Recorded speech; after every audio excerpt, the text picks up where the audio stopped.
Welcome to the Yankee and Canuck podcast, Best Picture Series, where we talk about all the Academy Award Best Pictures, past to present.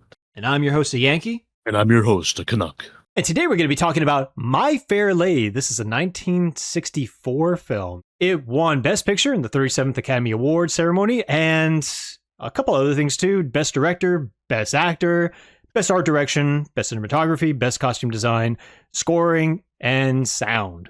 So, yeah. A couple other films were also nominated during this time as well. So I noticed Dr. Strangelove was nominated for Best Picture, and so was Mary Poppins. Should have won. Mary Poppins? Dr. Strangelove. I knew you were going to say that. Mary Poppins is pretty OP though. You know, it's pretty. It is, yeah. That's a, yeah. It's a pretty good classic, a more memorable classic in my opinion. But we're going to get into that in just a moment. So yeah, this is My Fair Lady. This is basically based on it's based on a couple of different things. The first thing it's based on is this play called Pygmalion. And that is named after a Greek story about a sculptor that makes this beautiful sculpture. And then Aphrodite comes in, brings it to life, and he falls in love with his own creation. Well, that was like a 1912 play where it's essentially about this dude that takes this flower girl, this poor girl off the streets. And he's just like, you know what I could do? I can make her into an upstanding citizen. She'll speak correctly and be able to be a proper lady and all that stuff. And that's the movie. There's nothing much more than that. That is literally the movie. It's like Pretty Woman. It's like She's All That. It's the same premise where you take this clearly beautiful looking woman, you dress her down, and then you're like, oh, look at this ugly thing. Perhaps I can make her into a beautiful woman. So yeah, I mean, it's just like when you see Audrey Hepburn, who's the lead star in this thing, you're just like, okay. It's also a musical too. On top of that, It is, yep. Yeah. Here's the thing with other musicals we talked about. We were just talking about it just a moment ago because you were talking to me about remember that song "I'm So Pretty" from West Side Story, and I was like, no, you don't remember that? It's a famous song, and I was like, no. No. And I don't remember anything from West Side Story really, except for the dancing, maybe in the costume designs and all that stuff. I don't remember the music. It's just, for me, largely forgettable. A lot of the musical stuff or musical adjacent Best Picture winners that we've seen so far, largely forgettable. I don't remember a thing. This is the first time where I could kind of maybe recall some of the music. Some of the music's not bad in this. It's kind of earwormy because here's the thing. It's based on the play, but it's really based on the musical. And Julie Andrews was also part of the original musical, the Broadway musical. Yep.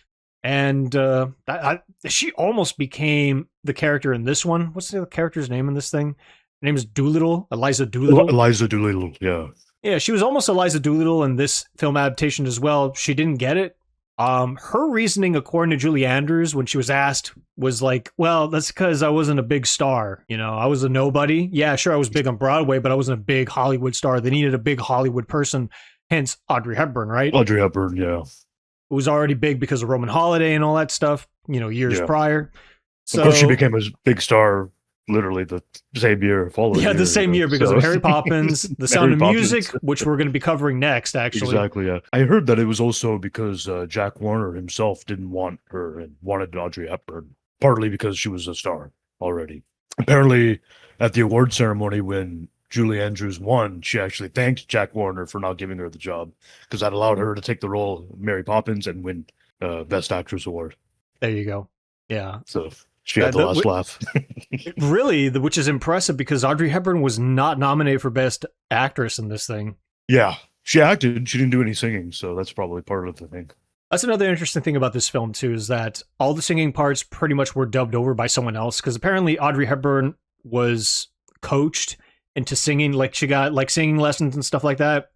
Yeah. And she learned all the music and she actually did all the singing in the actual picture. But at the last minute, they were all like, she can't sing that well. We got to get someone else to step in. Yeah. Yeah, honestly, I mean, it would have been interesting to see Julie Andrews do it because she's a great singer. And, absolutely. And maybe they could have just kept her voice in it. But they had Marnie Nixon do Audrey's voice, the voiceover. So it works out really well. She's an incredible singer, and she worked on West Side Story and a bunch of other films. And she's well known for voiceovers and dubbing other voices. Yeah, she was the one you call for that stuff. Exactly, a super versatile singer. I mean, Julie Andrews is incredible singer too. Maybe even a better singer in many ways Oh, she's than Marty incredible. Nixon. But Marty Nixon, in her own respect, is an incredible singer too. Yeah, I don't So think Julie Andrews would fit Audrey Hepburn's voice or whatever right. presence. I don't think that would have worked out. But if anything, though, it's interesting that there is one song where Audrey Hepburn's actual voice is still in the film, her singing voice. That's when she puts on that god awful accent, that Cockney horrible accent in the beginning. Yeah, that screechy, squawky, like "Oh there!" And then she screams a lot too, which I'm like, why? Why would you do that? I guess it was supposed to be over the top. It's supposed to be a comedy too, I guess, but it just got on my nerves. But yeah, it was irritating.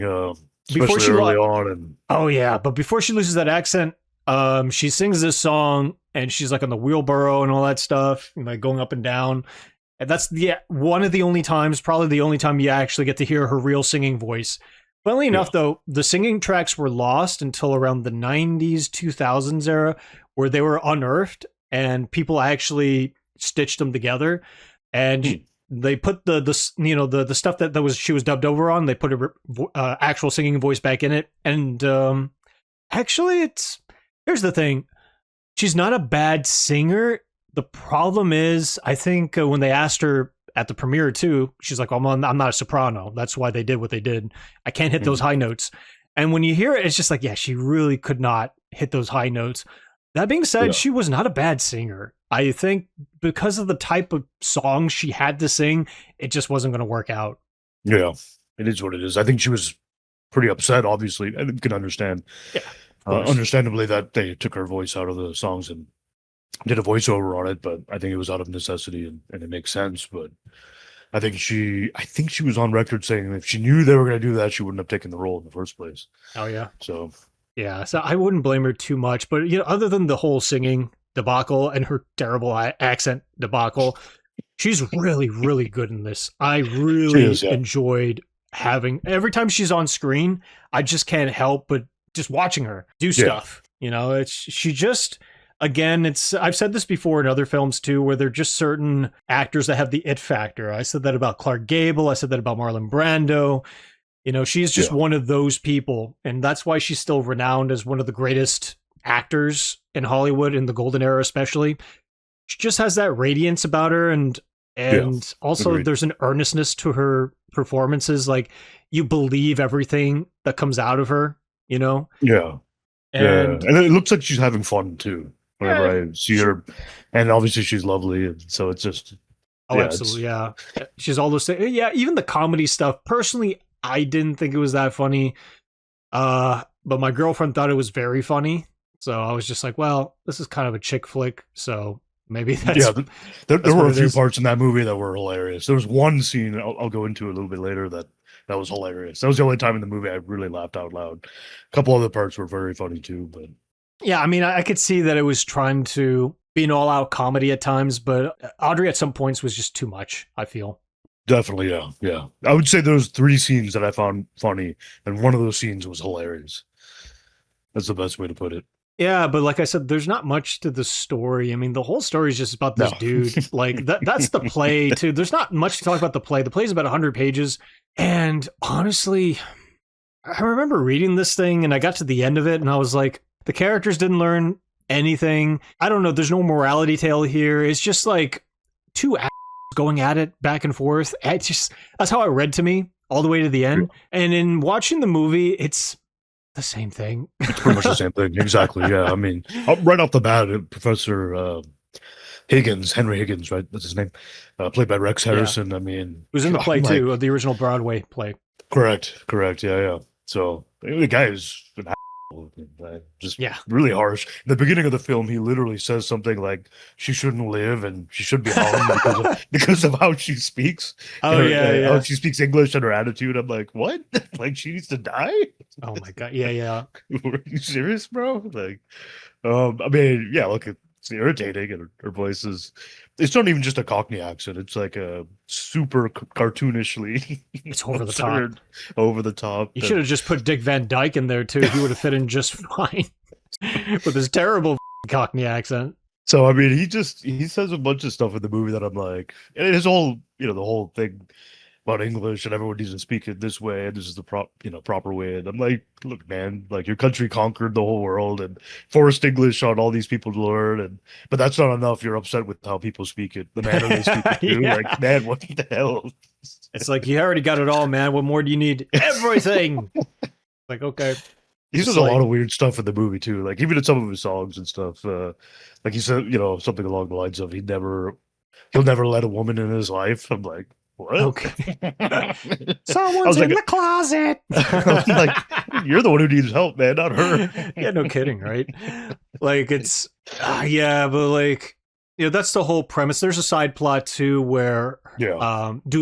Eliza Doolittle's father comes into play here and there. Yeah. He has a little bit of a presence in the beginning, then he falls off, and he comes back at the end. That's I didn't like that scene at the end. it's The like a little movie's almost time-wasting- over, and I'm like, why? Well, because they need to wrap up that, because you introduce it and you got to wrap it up. Otherwise, people will be like, "What happened to that character?" That's the problem with these films, especially musicals, when this is almost a 3-hour film, and the problem with these musicals, we always say it time and time again, that the story is just, there's barely anything there. It's holding, by a thread. And so when you have it 3 hours long, like, better hope that everything else is top notch. And yeah, I mean, there's a lot of good stuff in this movie, but man, it's way too damn long. And a few of those musical numbers are totally unnecessary. Yeah, I But mean, whatever. Or the could be thing cut is- down, to say the least. maybe so. I mean, because the music, like I said, is better than it was in previous films. If anything, the set design, as it usually is, it's usually great on some level, some capacity. I really liked, how well furnished Rex Harrison's house was, at least in the main area where they hang out. It's a huge Yeah. ass room, and it's a big ass library, and he's got the Yeah. desks in the center and stuff like that. So it really felt like a really big palatial estate, even though it's probably like some sort of like a Like, that's it. like it's like basically like an apartment or a duplex essentially, but it Yeah. looks like a big mansion on the inside. It's incredible. Again, it's a Yeah. Hollywood production. It's all made The up. And whatever. production's great. The production design, the music, performances, although kind of cartoonish at times. I mean, no surprise. I mean, we say that often, right? And because most of these movies do have that, not all of them, but most of them. And this, I think this film is probably one of the most impressive to look at in terms of the production design and costumes and all that type of stuff. Yeah, to some degree. I mean, even though it's an awful movie, Gigi, I think, was better in terms of the actual set designs and the costumes. That's true. Like, too, yeah, that is a that's a good very point. colorful movie. It's very beautiful. Even in American in Paris, at least the last bit of it, but Yeah. throughout the film, it's very colorful. Maybe I'm just attracted to colors, but Yeah. those I can Ooh, understand. Yeah, colors. West Side Story too. Also, this one was not as Exactly, colorful. This was more muted colors, especially when you get to a part where they're at the horse races, and was it Buckingham Palace or whatever it was? And everyone's wearing black and white. The guys were wearing gray, I believe, and the women were wearing black and white dresses. They all look like Cruella de Vil, basically. Yeah. So it was even though it was a very simplistic, color palette, it was very, very interesting, I felt. Yeah. It just struck out. And that's why, like, having watched this film, that's one of the things that strikes out, like that visual imagery, that simplicity. Agreed. It's just so good. Those are the Yeah. good things about the film. I mean, Yeah. we already covered the bad things that at least I think it's just way too damn long. And that's, I think, my biggest complaint. And so, yeah, there are 3 scenes I thought that were really funny, right? And one of them I thought was when Colonel Pickering accidentally starts talking like her, right? It's something about the plain cake, right? The plain cake. Did you try the plain strawberry cake or something? And then he says, instead of plain, he says plain cake. And then the professor, or Higgins, is like, what? Pickering? And then he's like, wait a minute. I'm talking like her now. And so I thought that scene was actually pretty funny. And then the marble scene, that was kind of funny. Although most of us would be worried, like, she's going to choke. And he doesn't care. Oh, yeah, that's right. That I was was getting like, I thought she Yeah, I was was- really going to choke too. I was like, that- this doesn't seem safe. And then he's just like shoving more in there. And she actually swallows one, right? And then Exactly. he's like, that's okay. We'll just put more in. And I'm like, I have more. That made me laugh. yeah. So that's the funniest part was actually, you'd mentioned the racetrack betting scene. I thought that was hilarious when her real voice and accent comes out again, right? And she yells to the horse or whatever, like, move your ass. And Yeah, everyone's move like, your what? ass, and everyone's all That looking was at fun. her. Yeah, I thought that was hilarious. That was the funniest part of the whole film, I thought. Wait, even before So, then too, I thought it was pretty funny. Prior to that, when she's introduced, and here's the thing: before we talk about that, the whole premise is about her speaking better because he's a linguist, the professor. So yeah, phonetics and whatever. The thing is, correct. though, that's what he's laser focused on. But then all of a sudden, she knows how to walk like a lady. She knows how to sit like a lady. She knows how to do all these other things too. So it just was like, yeah, I think they focused too heavily on the language part of it, Yeah, because like all of a sudden, because she's like from the streets and stuff. So I don't know. It's yeah, like you working think class. she's very working class, so she doesn't know how to do all this other stuff. And his goal was to take her to Buckingham Palace, and lo and behold, he eventually does that through basically torturing her.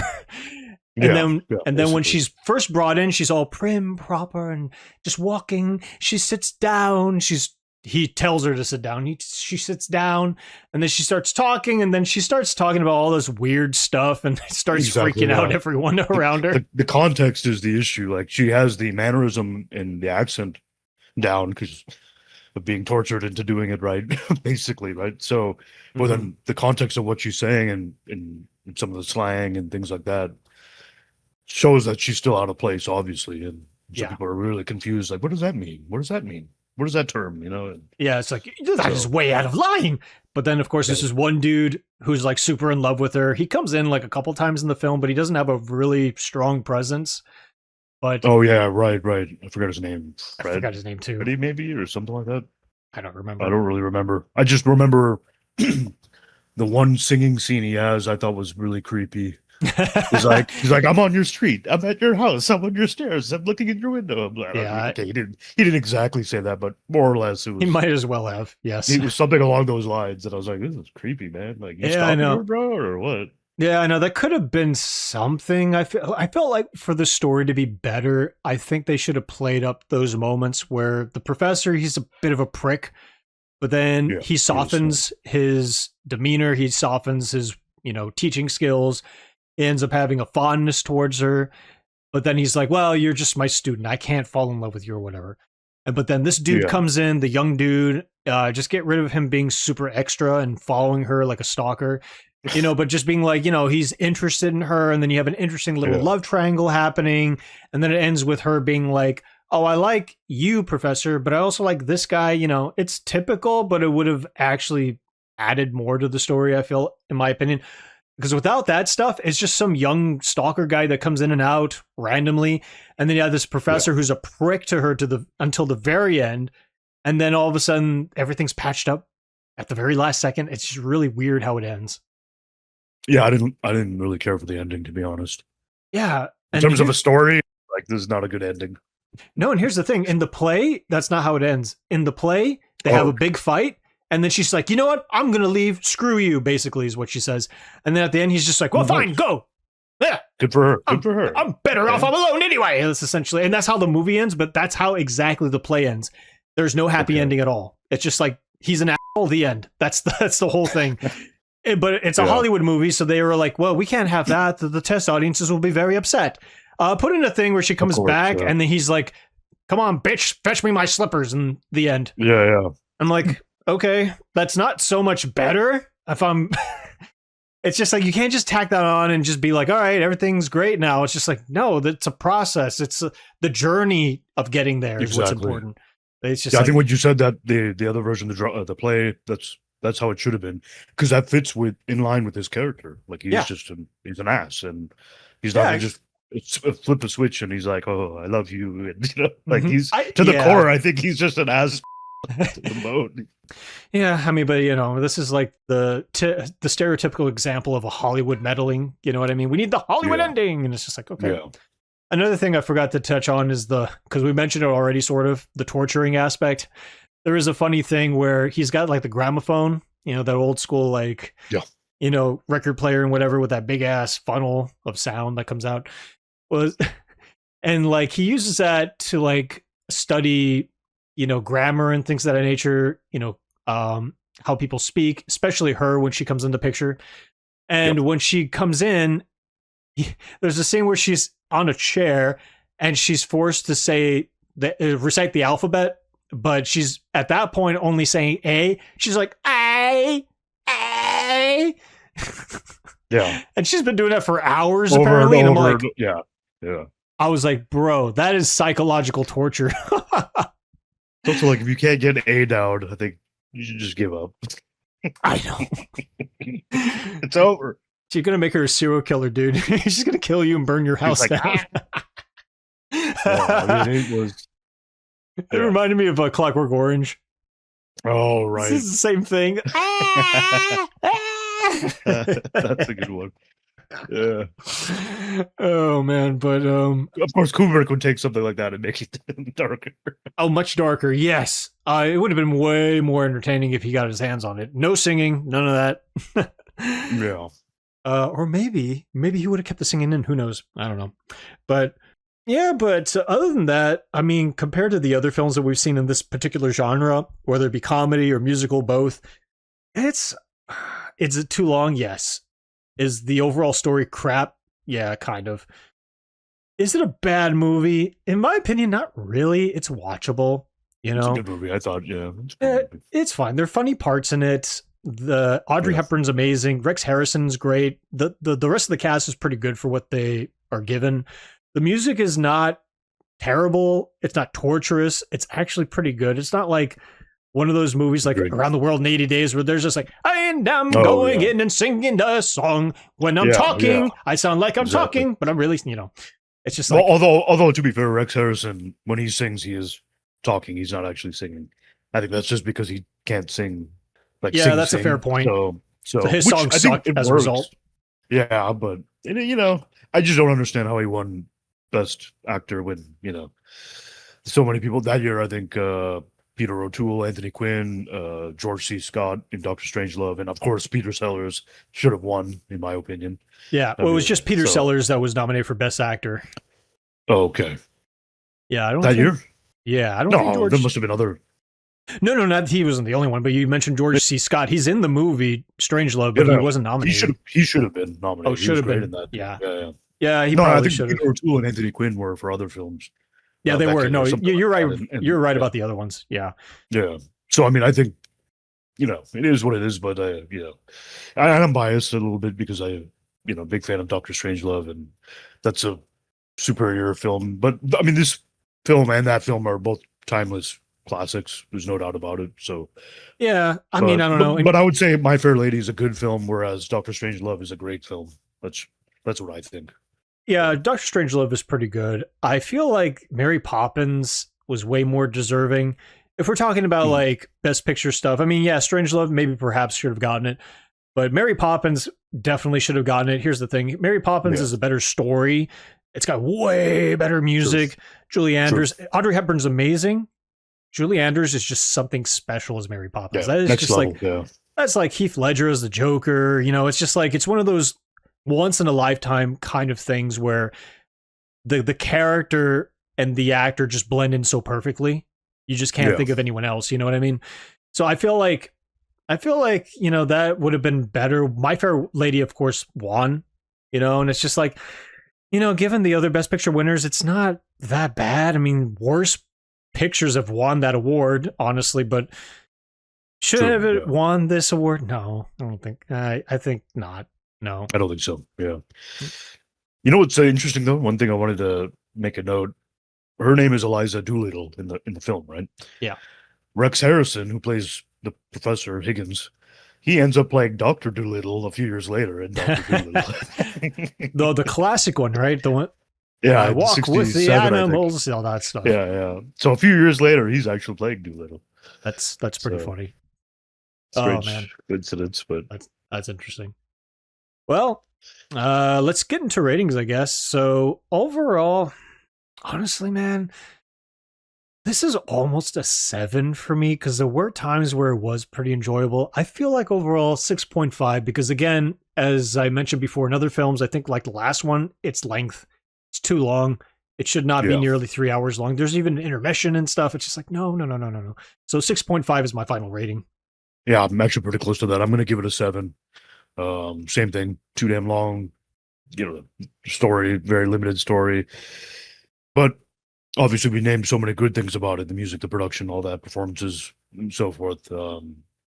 So it's a good film. I wouldn't watch it again, but Yeah, me neither.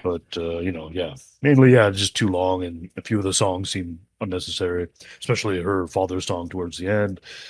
I don't need you to, randomly, in other scenes too. It's like, okay, I don't need you to sing Hakuna Matata in this scene. Just get on with the story, carry on, And, I mean, if it is like a Hakuna Matata, like a good song, I'll listen to it. But if it was actually, but it's still a good film, and I think 7 out of 10 was pretty reasonable. yeah. So with that being said, guys, thanks for tuning in. We already made mention of the next one. It's a Julie Andrews one, and I'd never seen it before. So Oh, really? Yeah. So we'll see what happens. It's a good one. Or is it? Stay tuned and find out. Don't forget to like, comment, subscribe. Peace.